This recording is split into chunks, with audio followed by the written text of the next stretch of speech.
right, Psalm 134, let's call this one by night, a phrase that is literally going to come up in this psalm that once again is just 3 verses that roughly break down along the lines of 2 things that the psalmist is going to call God's servants to do, as he is then going to call God to bless his servants. In verse 1, he is going to say, "Come, bless the Lord, all you servants of the Lord." In verse 2, he's going to say, "Lift up your hands in blessing the Lord." As we mentioned in verse 3, he will then ask or say that he's going to ask that the Lord then bless you from Zion. The thing that stood out the most to me in this psalm, quite possibly being at the end of verse 1, when he's going to qualify that term of all you servants with all you servants who stand by night in the house of the Lord. Thus the title. And the thing that it made me think about is something that was on my mind not long ago as I thought back to my time in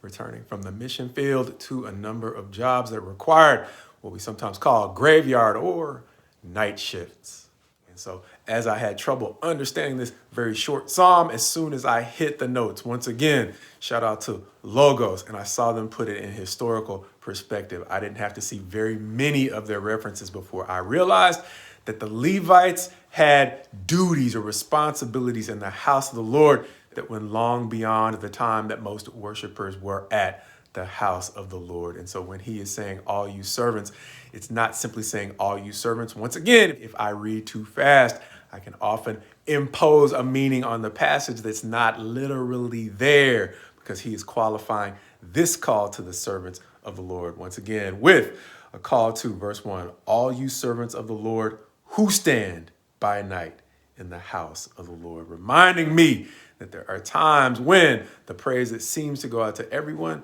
has a special meaning to those who are working when others are asleep. And in this passage of the psalm in particular, he is giving honor, or he seems to give honor, to those who are specifically at work for God at a time when most others are sleeping.